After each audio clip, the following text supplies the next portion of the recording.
it's only it's only as we record these that I'm realizing quite how much I played the مع ان the والله ذا new ازعجنا character, مرة but you can't ازعجنا. use them properly yet. اتوقع اقدر اي واحد اقدر اقصر عليه، ممكن هذا. خلينا نجرب طيب. اي اخيرا اخيرا. والله كان مزعج، مع اني ما ادري شو يقول، مع اني عندي احساس قاعد يخربط بس. طيب حلو، الحين طلعت لنا مستطيلة جديدة هذه. طيب هذه الحين شلون تدخل؟ دقيقة. Laura was pleased this one was behind a wall. لا والله ما راح خوينا، يعني هذه ما لها دخل. طيب هذه يمكن لها دخل. in future projects. والله حتى دي ما لها دخل. طيب خليه يبربس علينا، يخربط علينا. طيب شلون؟ خلينا نرجع مرة ثانية. Maybe طيب حلو. they could just have a conversation, hang out. والله أنا نسيت هالوردية وش فايدتها، Which would never happen so long as they بس stayed متأكد separate. إنها فايدتها أكثر من البرتقالية، لأن هذه مرة ما لها فايدة. طيب حلو.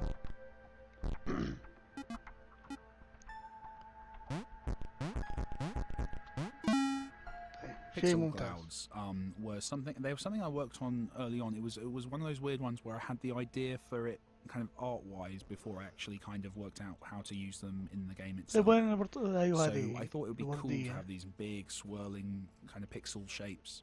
طيب. And they look cool. I made them and then I أتوقع tried to work أنها out where they were useful. نطيطة. And actually, أتوقع this was the point أن where فائدتها I developed the game نطيطة. in أتوقع. semi-chronological إي والله order, نطيطة so صح. I just kind of had the issue where, okay, so this level is, again, it was a kind of a test level that I made that kind of later became something that was actually really useful and interesting in the game. ما The يمدينا. point of this level خلينا really is نرجعها just to ورا. get you used to the idea that Laura changes people's jump heights. That's basically حلو. it. It's done earlier in the portal نرجع placement. الوردية. You hopefully kind of half got it, but I just don't want to assume that you did. So here you have to actually kind of work out that bouncing actually kind of helps you progress. It's nice. It kind of gets you to learn it. It's safe. There's no threats. And yeah, it's cool. I liked it. I thought it was nice. I also didn't realize actually at the point أحس where اللي I يتكلم struggled to هو أصلا work ما له out داعي، different بس puzzles involving Laura, هو مطور because اللعبة basically she فغصب makes بيطلع. things jump higher. That's a limited kind of scope. And one of طيب the كيف very هذه؟ kind of the cool ideas I دقيقة had خلينا with نجيب الوردية Laura من was تحت. specifically to يمديها؟ keep her separate from the play أي والله space, يمديها. so she couldn't طيب خلينا نرجع. interact directly with characters, but to have enough of her kind of poke out of حتى a من هنا ما wall يمديها be بعد. available to the other players, that they could interact and get a benefit from her, and it allowed me to أتوقع do لازم things like this level أتوقع where لازم you ندخلها have من kind of الفتحة اللي indirect فوق، relationship spatially بس with ما أتوقع الوردية between the two يمديها تنقز characters. من هنا. إلا And I والله really والله like it, سويتها actually. I كفو think it's عليها. kind of interesting. I'd have liked to have done a few more of these. طيب حلو. نضغط هنا، نجيب هذه من تحت. She'd wonder. What he was up to. أيوة. Was he missing her? He wasn't saying very much. طيب لا يا الله، الاستجابة باللعبة مرة متأخرة. حلوة يا أخي لف. أيوة. لا والله ما يمدي. الشكل لازم نجيب هذه هنا، يمكن تلقح معنا. أيوة كفو. طيب خرج الوردية ورا. طيب خلنا ندز. أيوة حلو. أيوة حلو. So this is the first time that a cloud has actually appeared in the play space. It's impossible for you to actually interact with them because it flies away so quickly. But it's that kind of encroachment. It should hopefully feel that they're slowly but surely building up their interest and kind of like a wild animal kind of building up their tolerance of the صدق ما characters يمديها and they're لازم getting نجيب closer and closer, البرتقالية encroaching more and more on the أخيرا game space. So hopefully that's kind of ابتعت building والله. up a little لا الحين bit. حتى لو I انقزت want the tension يا الله to build أتوقع up. I want the المساحة اللي في presence of النص those kind of الفاضية stuff لازم more and more known أضبطها as the game goes بالوزنية. on. And obviously طيب we're كذا starting to hit a point where the أيوة حلو. characters are starting to talk about أخيرا threat and البرتقالية that's coming to the fore a little طلع bit. لها فائدة. طيب زي ما تطيح. لا والله كذا تقروش أشوف دقيقة. إيه لا ما ينفع. طيب يعني نضطر ان نمشي البرتقالية عمود عمود. لا لا كذا مشوار ارجع من اول. يا الله. طيب الحين لازم نركز صح. طيب قهر والله قهر. طيب ندير لا خلنا بعد الوردية شوي. لا اصبر. طيب ايوه الاولى. حلو الله. لا دامنا الحين اخذنا ذي اللي كأنها دائرة سهم، هذه معناته نعيد من نفس المكان.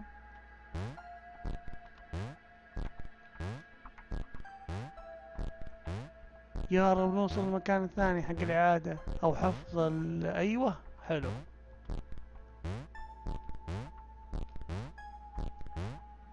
حلو والله بغيت تطيح. حلو أخيرا. عاد هذه أسهل منها ما فيه.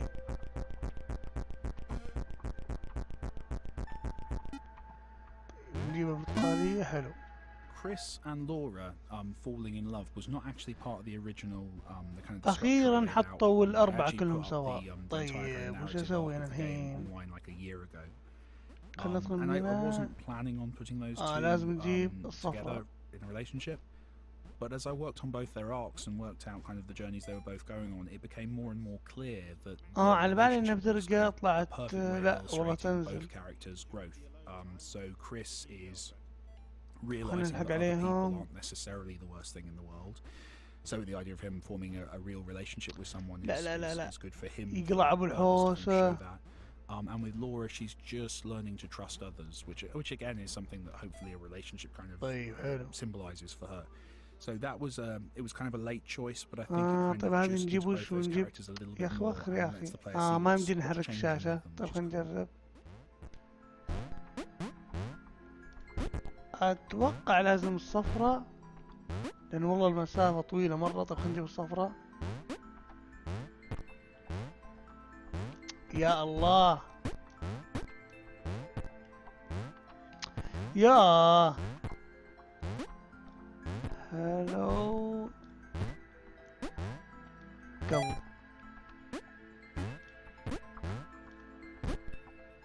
يا أخي إذا شفت الصفرة أشتري موز. ما أدري ليش بس كذا أشتري موز. طيب خلينا ندخل الصفرة أول واحدة ثمين البرتقالية ثمين الحمراء. So this is one of the very first levels I made. Actually, this was طيب شو something. السالفة It الحين؟ was experiential. في This is واحدة something صفرة تحت. I've realized that a lot of the levels in Thomas, they weren't في designed الزر around a فوق. puzzle. They were designed around an activity that I thought would be quite لا fun to عطنا do. الصفرة. So here, for example, this is الصفرة ما about يمديها. kind of getting a sequence of bounces فأتوقع and how that feels to the لازم player, and having those little constraints on what you can do. في شي فوق. أيوة It feels يا أخي fun الصفرة يا bouncing أخي. up, just managing أيوة to hit حلو. each of those buttons. The height of the ceiling is kind of hopefully perfectly judged so that just feels nice. ثانية. And it's cool. And I never really thought of it from a بعيدة story والله. perspective, but I thought the design was أيوة cool. حلو. What's really cool is as I start to watch more and more Let's Plays, and I watch كذا every حلو. Let's Play. أبي If a أبغى Let's بعد Play of the شوي. game up, I've watched it at some point, much to the annoyance of my girlfriend. اتوقع يمدينا على الثانية، and مع one thing انا that always بحركها that's بس. happened in a few ايوه Let's Plays حلو. is people see a story بس in this moment. خلينا They see نتفلسف because Chris is شوي. separated out and John and Laura are hanging out, they see that as a moment where Chris is jealous. يا اخي وش تلخبط يا خلاص ما ابغاك يا برتقالي، والله يا برتقالي غثيث غثيث غثيث. That sounds like a great movie. That could be a good thriller. The Claire obesity issue. حتى هنا ما يمديها لازم الصفرة. So it's nice that people kind of saw a relationship. لا صدق خلينا نقرب الصفرة شوي هنا. Meaning to the layout of the geometry in this level, أيوة. which is cool and kind of I think it means people were actually getting into the characters, which is really cool, really nice. حلو حلو حلو. So a lot like some of the other. أنا ما أتذكر أن في نص المهمات hopefully the player can kind of work out their own أن solutions to puzzles. أن البرتقالية تتصرف أو نمدينا نصرفها. And they can kind of work out the way they want to. وش السالفة ذي الحين؟ There's lots of different ways of doing it. لازم أرقى فوق من هنا. The other big thing that's introduced here, I think, is the dotted lines. وأدخل مع هنا ثم وين؟ The dotted lines were a problem that didn't really come up until this level, which was the idea of objects moving through barriers to the player. لا الثاني It's something that I لا hadn't really بدي أرقى فوق هذه. and I not done earlier, and I didn't like the idea of them. لا just صدق قبل ما moving through تور each other, خلني because, I mean, that would work, أرقي but الزلايب technically it ذولي. wouldn't look right. It would look odd that a wall went into another wall. So I wanted وين something that kind أبدأ؟ of made a bit more logical sense. لأن dotted البرتقالية line feels والوردية almost like I guess خاف أرقي الصفرة weird. It والحمراء just- it feels- وتوهق it makes more بالبرتقالية sense. It feels like a والصفرة barrier, بالبرتقالية which is والوردية. logical for the player, but it looks permeable. طيب It looks حلو. like another thing could go through it quite nicely. So I'm really happy with that solution. It kind of it didn't break the minimalism. It kind of felt logical. And yeah, I use them quite a bit throughout the game as the game goes on. It's a nice way of allowing you نرجع to move things in الوردية. a way that doesn't necessarily feel logically real world. أتوقع لازم نجيب الصفرة.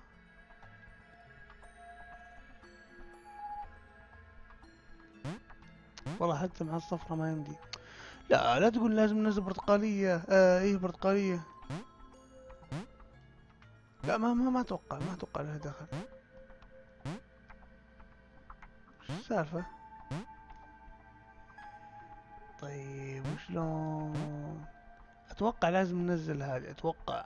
خلينا نجرب، مع انه والله مشوار نرقيها مرة ثانية. ايوه حلو. ايوه بسرعة. لا. طيب خلينا نرجع. اول ما تنزل المربع هذه نرقى فوقها على طول. يلا من الان. يلا لا طيب وش السالفة وراه؟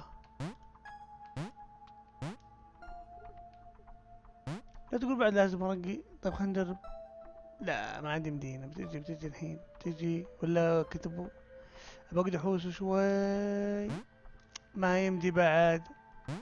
طيب بسرعة. خلينا نحاول نرقي الحمراء يمديها. طيب يلا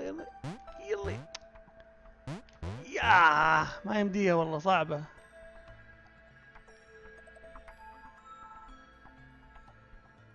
طيب خلينا نحاول هي مرة ثانية.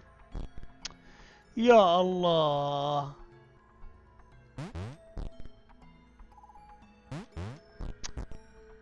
طيب خلينا نسوي نفس الطريقة هذه ثم نرقى حبة. لا تصدق. اصبر خلينا نشوف. يمكن الحل هنا. لو صار الحل هنا والله قهر. اي والله قهر. نزلت برتقالية في النهاية الحل هنا.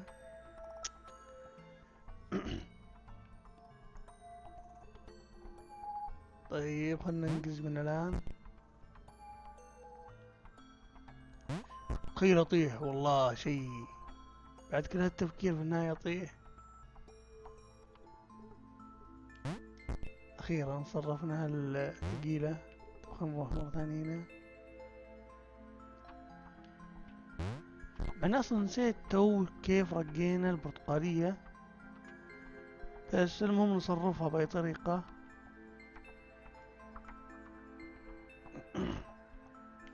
طيب والله تبغي تطيح. لا نقدر ننقز الين يعني لا ننقز الا على المضمون. طيب خلينا نشوف خلينا نبدأ بالضعيف.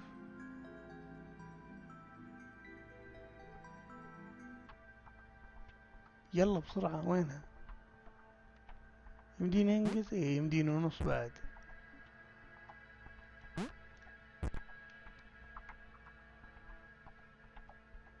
لا لا، اوه خفت اني اطيح. طيب جت احلى واحدة اللي هي الصفراء، ما تعبك ابدا.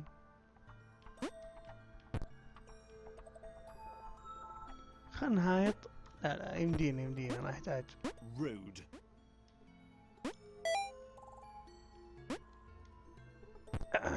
طيب خلنا نبدأ بالبطيئات. اللي هي الوردية.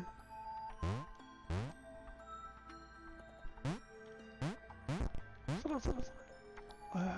اوه يا ساتر والله انقزت كذا. حلو. برتقالية.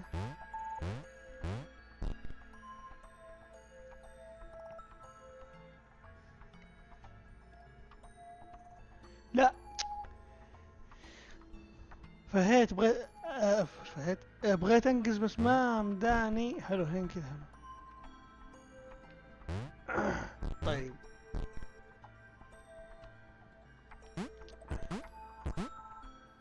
خلينا نجيب الصفرة معها.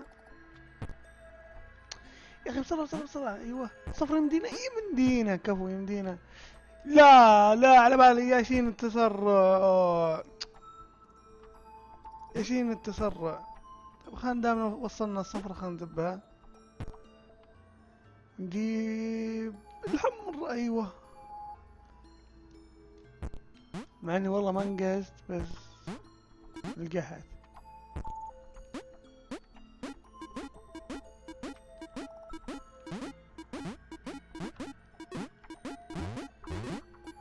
الله وش الحل؟ طيب اصبر خلنا نفكر. والله اللحسة